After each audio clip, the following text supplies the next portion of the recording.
Hey guys, what's up? My name is Sean Wayne and today tara pag-usapan natin itong kailangan pa pala ng valid ID. Take note, 2 valid ID before ka makabili ng 20 pesos na bigas. Kakaiba talaga. Bibili ka na lang ng bigas, kailangan mo ng ID. Kung bibili ka sa mga tindahan dyan, hindi mo kailangan magdala ng ID para lang makabili ka ng bigas.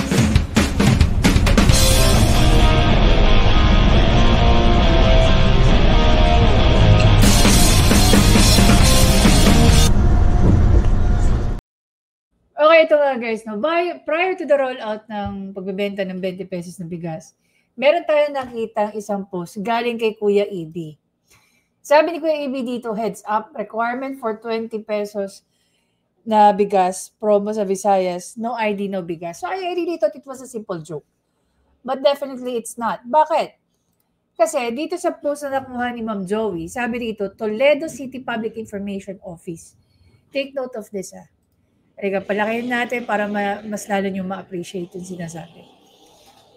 Tag 20 kada kilong bugas mapalit na sa Toledo. So basically, hindi natin maintindihan yung sinasabi rito. But definitely, ibaligya kini sa tanang mga konsumidor ug ang gitagaan o prioridad mao ang mga miyembro ng 4Ps na adunay QR coded cards ang mag-uuma mangingisda, single mom, senior citizen, mga tanod talaga. Person with disability ug kadtong sakop ng poorest of the poor na makakapalit ka kausa-usa semana na may tig 10 kada maximum. So basically, palihog pagdala ng ug 2 photocopy sa valid ID ug sako nga sa inyong kasudlan ng bugas, palit na Toledanon. So basically, kailangan mong makakuha. Kailangan mo meron 2 valid ID before ka makabili ng bigas. And it is not open to all. So meron lang specific na pagbebentahan ng 20 pesos na bigas. Pero natatawa ako, bakit mga tanod? I would understand yung mga mangingisda, single parent, but single moms. Di ba dapat single parent? Kasi may single father, may single mother, no? Di naman lahat ng single parent, puro nanay. Meron din single parent na tatay, di ba? Senior citizens, mga tanod. Puro ba yung mga tanod na yan? Di ba? Kaya natawa ako dito sa comment section eh. Sabi ng isang Vanessa Herod, paano yung mga witness ng ICC di hindi makakabili? O nga naman, kasi wala nga silang valid ID, di ba? Gustong i-require ng defense team ni PRRD is magdala ng valid ID. Sabi nga ni Madi, nakuha mo yon, hindi sila makakabili kasi walang ID. Ganyan din naisip ko, lol. Sabi ni Shin and EJ. Diba? I honestly do not understand bakit kailangan mo mag-issue ng valid ID para lang makakuha ka ng bigas. Ito yung funny part. Okay? Ito na yung funny part. Comelec deferred 20 pesos rollout after polls. Palace open to proposal. This is May 1. This is to avoid being accused of politicizing the rice rollout. O, diba? Hindi, basag trip itong si Commissioner George Garcia. Hindi matutuwa dito si Bangag. Knowing that, yung pagmumukha pa niya, yung nasa plastic mismo ng kada kilo ng bigas. Ang sabi, after the pilot launch of the 20 pesos per kilo project, Comelec has advised the government to defer the full rollout until after the midterm polls. Dito sobrang agree ako kay Commissioner, kay Chair. Commissioner, kay Chair George Garcia. This is to avoid being accused of politicizing the rollout, sabi ni Comelec Chairman George Garcia.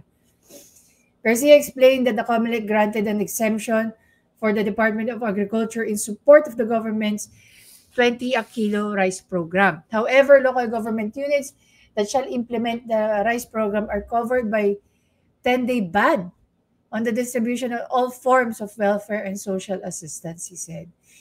Only burial and medical assistance are exempted from the 10-day ban. According, ito sinasabi ni George Garcia, di ba? Dali, nakikita nyo ba? Palakayin natin. Only burial and medical assistance program are exempted. So, paano po yung mga sa AKAP? Diba? Dapat ipatigil nyo na rin, sir, yung nasa AKAP. According to Garcia, the 20 pesos rice project to be implemented by LGUs could be considered as a form of ayuda and thus covered by the ban. So, paano nga yung mga AKAP? He said that the COMELEC has so far received a request for an exemption from the local government of Cebu. The poll chief noted that Kadiwa stores nationwide where the public can buy products at lower price are not covered by the 10-day ban. Malacanang is open to the COMELEC's proposal to implement the program after the midterm polls to ensure compliance with the 10-day spending ban. If the suggestion of the policy of the COMELEC share, we will respond to it. Sabi na naman ni kakamping Undersecretary Claire Castro. Hands tied. If COMELEC fails to issue an exemption to the LGUs, the DA has no choice but to start the implementation after the May 12. Okay, the Mesa added that Agriculture Secretary Francisco Chu Laurel Jr. will proceed with the launching per kilo program on May 1 in Cebu. The exemption issued by the COMELEC to the DA is separate from the partner LGUs and we want to ensure the smooth implementation. O, diba? Hindi pa rin nakinig. Wala pa rin nangyari. Diba? So, ang tanong niya nga lang, kailan inano ni Chairman George Garcia yan? That we don't know.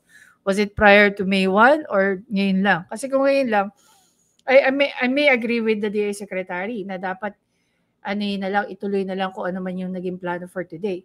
And then, sundin na lang, no? Maka-cut short. Diba? Ngayon, let's say, tingnan natin kung yung enthusiasm nila sa pagbebenta ng bigas na nagre-require ng registration at full valid ID, mangyayari pa. Natatawa nga ako eh. Alam niyo kung bakit? Kung babalikan lang natin,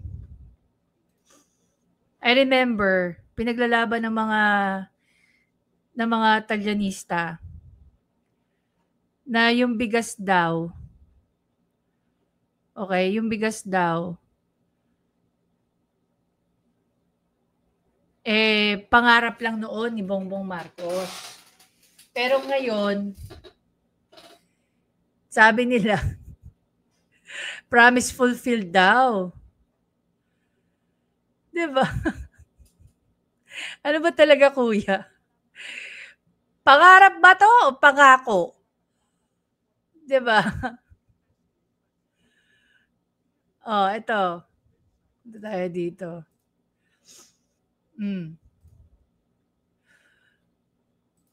Sabi, promise fulfilled. Kung maaalala nyo guys, ang sinasabi nga ni Bongbong Marcos at saka ng mga Talyanista at saka loyalistang tanga, ito daw ay pangarap lang. Hindi daw pangako. Pero ngayon, sinasabi rito, a promise fulfilled. Putang inang yan. Totoo ba? Naging promise na siyang bigla. Tapos makikita mo dun sa sa plastic, puro ganyan. Trapong-trapo, basura talaga to si Bangag Jr.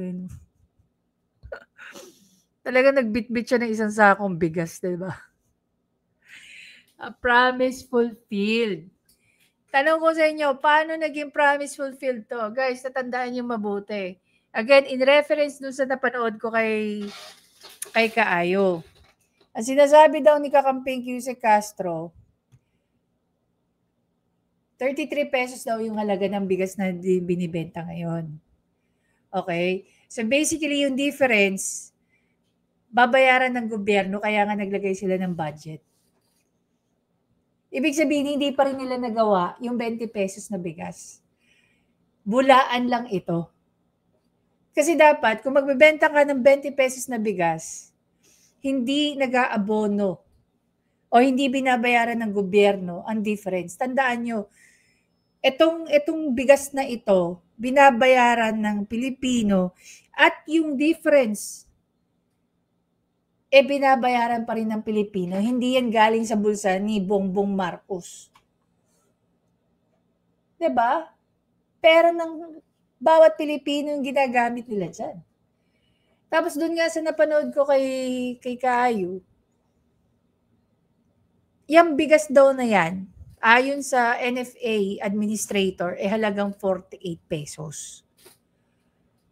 'Di ba? Kung babalik-balikan nga natin guys yung mga statements nila, no? Punta tayo sa sinabi ng DA Secretary. Ano sabi ng DA Secretary? Kaya daw nila inuunang Cebu dahil nagrereklamo daw ang Mindoro. Bakit? Overstock na ba sila? Yung mga pinoproduce ba ng Mindoro farmers ay NFA rice? Tapos pupunta naman tayo sa isang banda, sa NFA. Ang sabi ng NFA, yung ibebenta nilang bigas is yung stock nila for more than a year ago. Diba? Ang tanong, bakit meron kayong mga bigas na nakastock lang dyan na more than a year ago? When in fact, ang bigas po ay staple food ng mga Pilipino. Araw-araw may kumakain ng kanin. Almost 3 to 4 times a day. Diba? Kahit nagda-diet na gaano karami yung mga kainan dito na nag-o-offer ng buffet, ng only rice. Bakit kayo may nasa stock dyan? Diba?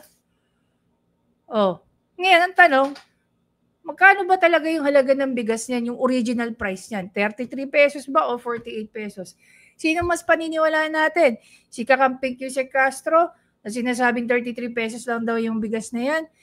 O yung NFA director or administrator na 48 pesos? Dahil ayon nga kay NFA, base dun sa pinapanood natin sa video ni Kaayu, hindi daw pumayag yung mga tao sa 33.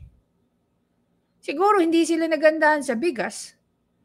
Kaya dun ang dinidispose nila yung halagang 48. Diba?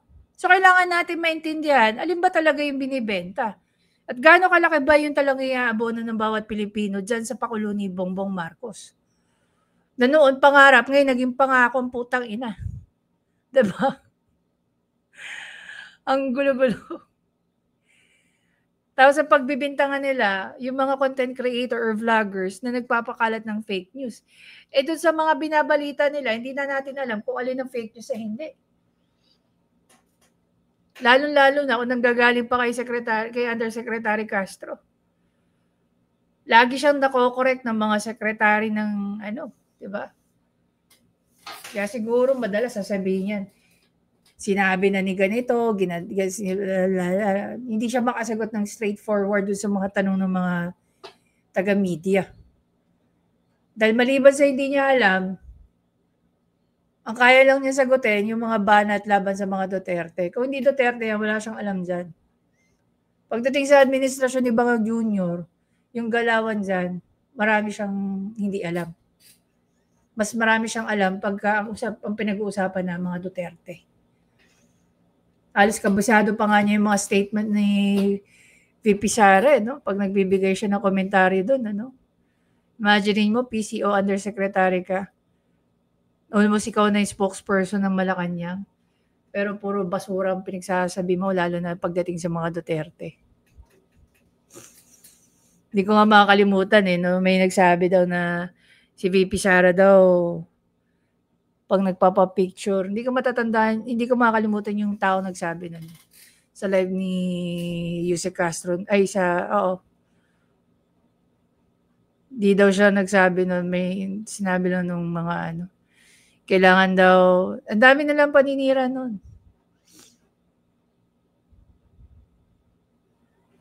Diba?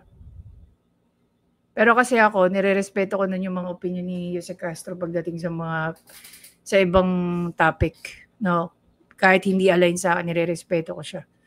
Pero ngayon, hindi ko naman sinasabing hindi ko siya nirerespeto.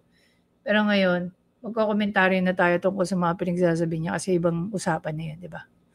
Anyway guys, again, maraming salamat sa panonood. Please don't forget to subscribe, like, at i-comment nyo na tama ba ang pagpapa-defer ng COMELEC?